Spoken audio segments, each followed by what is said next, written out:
Je vous invite à vous installer confortablement, à fermer les yeux et pour une fois à procéder immédiatement à l'ajustement de votre corps, du plaid qui repose sur vous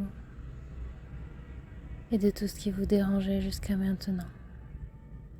Parce que peut-être que vous vous êtes installé et que vous vous êtes dit que pour passer ce moment, l'ajustement n'était pas nécessaire. Ou peut-être que vous vous êtes dit que vous vous ajusterez plus tard. Mais si vous vous êtes installé, que vous avez choisi d'écouter cette séance, je crois qu'il est nécessaire de commencer par vous ajuster dès maintenant, pour que vous puissiez être pleinement à l'aise dès à présent et que les bénéfices de cette séance commencent déjà à se répandre dans tout votre corps. Et peut-être même qu'en décidant de s'ajuster dès à présent, cela enverrait un signal au corps pour lui dire que ça y est, c'est terminé de reporter à demain ce que l'on reportait depuis quelque temps, que désormais tout ce qui sera à faire, toutes les tâches de la to-do list pourraient alors être cochées dès ce soir. Parce qu'en les terminant aujourd'hui, cela pourrait permettre à de nouvelles de se créer, de nouvelles d'être réalisées demain et après-demain, et ainsi de suite, jusqu'à ce que vous ayez atteint votre objectif. Peut-être un objectif de sérénité pour se libérer de la charge mentale, ou peut-être un objectif professionnel, personnel, se remettre au sport, décrocher une promotion, peu importe. Ce qui compte, ça va être d'arrêter de se dire « je le ferai demain ». Parce qu'il y a des grandes chances que demain, vous vous disiez la même chose qu'il y a un mois. Et ainsi de suite, et qu'au bout d'un moment, il n'y ait plus de lendemain à ces demain. Alors ce que je vous propose avec cette séance, c'est d'enfin transformer les demain en aujourd'hui. Et peut-être que ce ne sera qu'un petit pas aujourd'hui, et qu'un petit pas pendant quelque temps, mais peu importe. Le plus important, c'est qu'un jour les petits pas vous auront mené jusqu'à votre grand objectif. Et peut-être même qu'avant votre grand objectif, il y aura eu des réalisations d'autres objectifs. Et c'est pour ça, pour reprendre cette technique des petits pas, que je vous ai proposé il y a déjà quelques instants d'ajuster confortablement votre position afin que tout s'accorde clairement et vraiment avec mon discours. Et peut-être même que si vous l'avez déjà fait, peut-être que vous avez déjà glissé vers cet état de conscience modifié. Ou peut-être que vous êtes encore un peu là à m'écouter, que vous ne dormez pas, et que finalement, c'est peut-être votre cuisse droite ou votre omoplate gauche qui a commencé à s'envoler vers l'imaginaire des histoires que je vais vous raconter. Un peu comme si l'un et l'autre avaient décidé de volter, d'aller voir en avant-première ce que demain leur réservait, tout en sachant que je suis en train de m'occuper d'aujourd'hui, du présent, et que vous pouvez complètement laisser aller tout ce qui vous retenait dans le passé. Parce que parfois, ce sont les ondes, comme les ondes de l'eau, les ondes du passé, qui se répercutent dans le présent et qui nous empêchent de voir clairement ce qu'il y aura dans le futur. Alors ce que je vous propose aujourd'hui, c'est de renouer avec une surface calme pour que les ondes du passé arrêtent d'interférer avec les ondes du présent et qu'au contraire, ce soit les actions de maintenant qui puissent créer des ondes, de l'action, du mouvement pour demain et les jours d'après. Et d'après moi, c'est cette absence de mouvement qui va vous permettre un plus grand épanouissement. C'est cette absence de mouvement qui a également permis à Cathy de gagner une nouvelle partie de son jeu préféré. Elle demandait à chaque récréation, à chaque enfant de toute l'école de jouer avec elle, de jouer à 1, 2, 3 soleil. Parce qu'il faut dire que c'était un jeu qui mêlait tout ce qu'elle aimait. Rapidité et en même temps immobilité, stratégie et beaucoup de joie à la clé. Avec un inversement des rôles si elle était assez maligne et assez rapide. Et au début, tout le monde avait joué avec elle.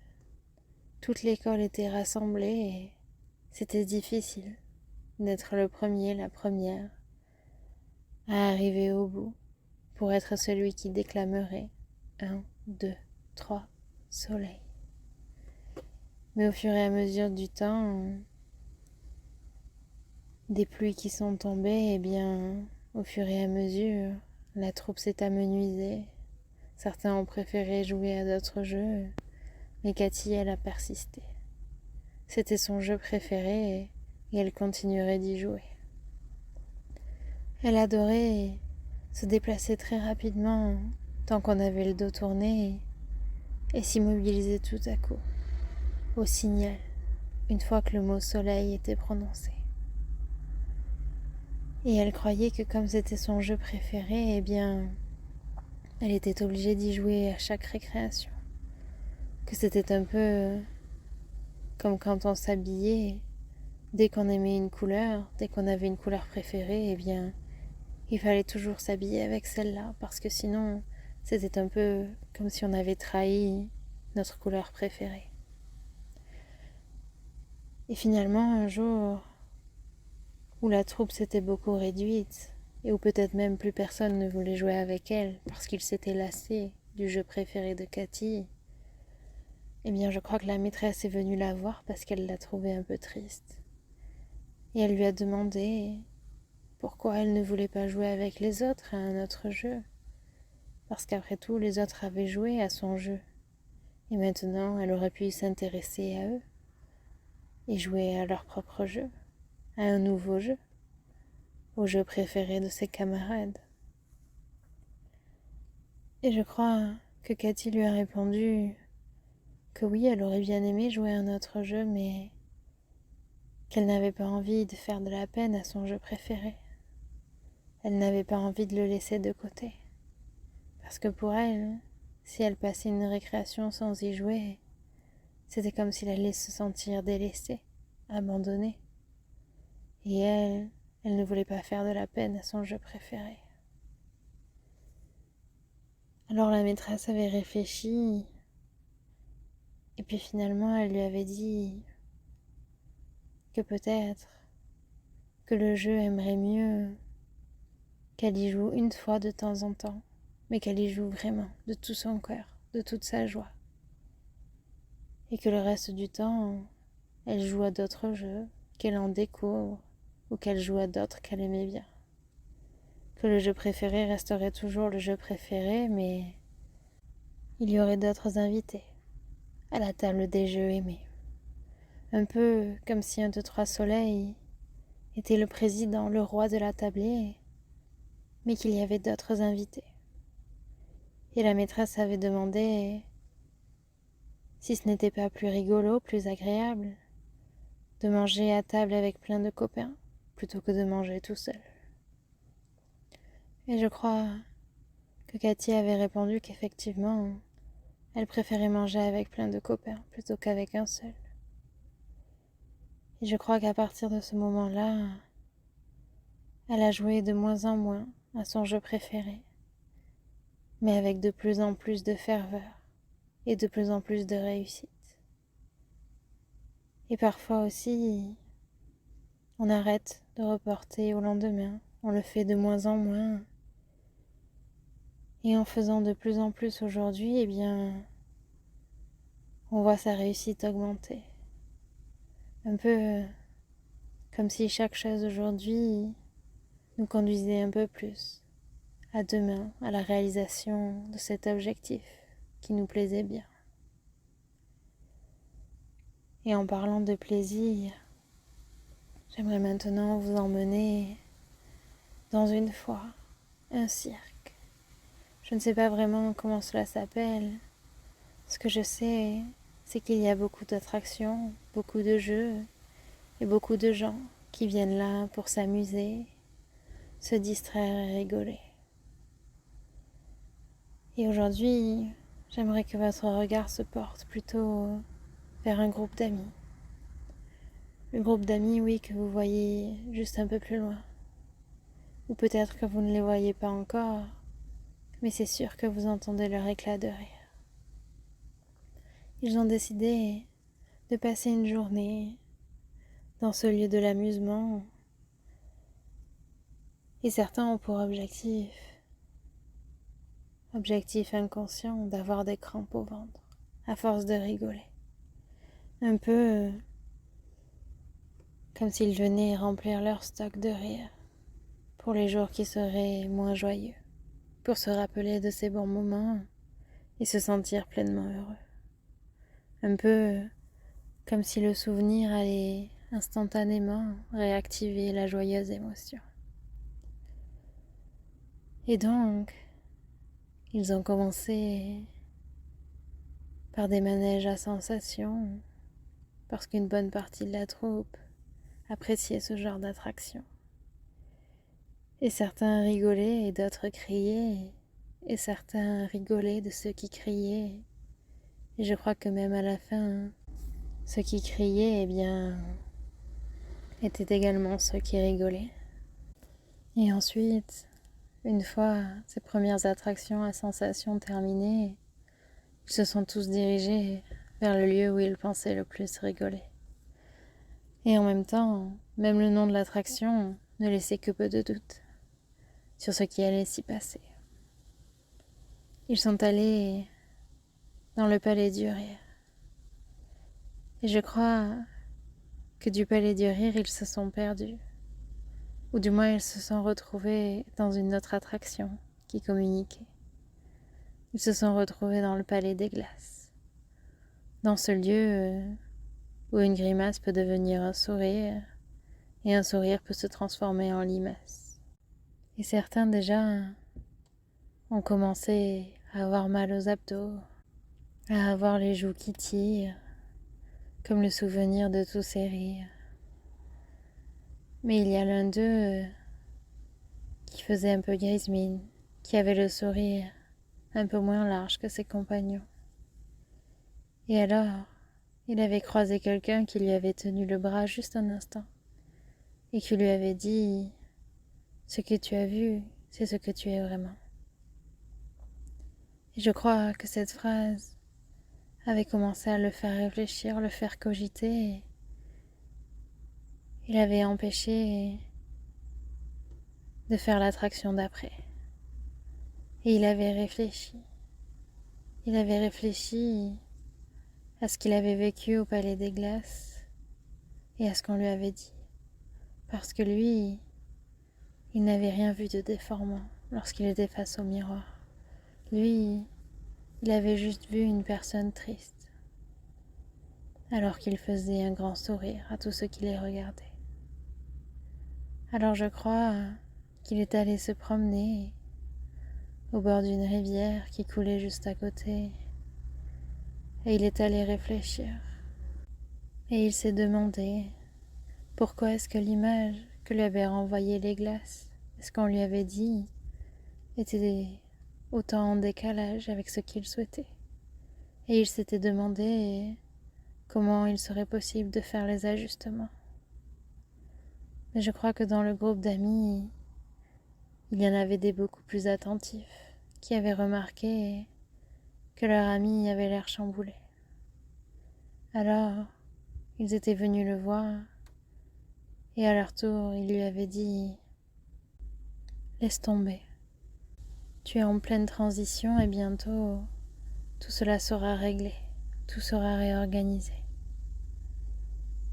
En attendant, nous on va aller faire cette attraction-là, tu viens avec nous ?»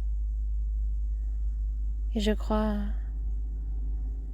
qu'il a accepté, qu'il a fait cette attraction et que pour une fois, il s'est autorisé à exprimer exactement l'émotion qu'il ressentait. C'était un peu comme si cette attraction qui s'appelait Washing Machine l'avait tout retourné comme une machine à laver, tout essoré, était en train de le nettoyer en profondeur pour qu'il puisse pleinement profiter par la suite. Et je crois qu'effectivement, sur cette attraction, il avait vécu tout un tas d'émotions. Mais que lorsque l'attraction s'était terminée, eh bien, il s'était senti plus apaisé et en ayant une idée très claire de ce qu'il fallait faire pour la suite.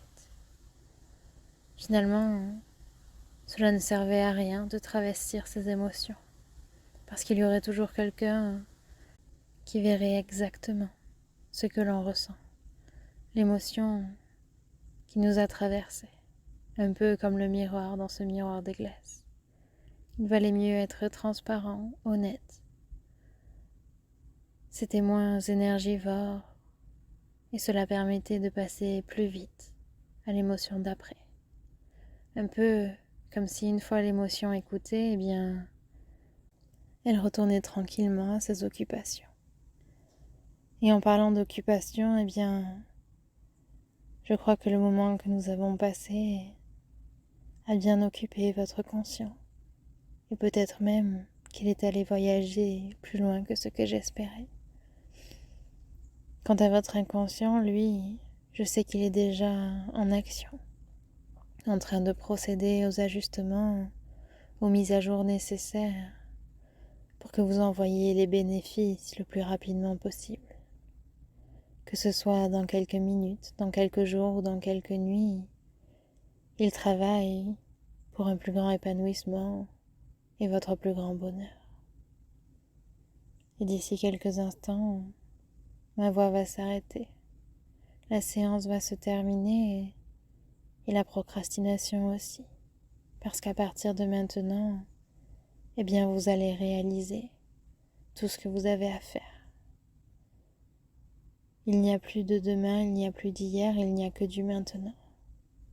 Et les choses à réaliser dans cet espace-temps.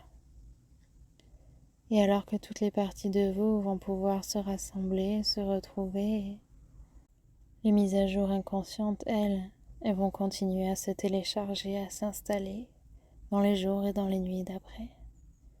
Et quand vous le souhaiterez, vous pourrez revenir ici et maintenant, au moment présent, et réouvrir les yeux tout doucement.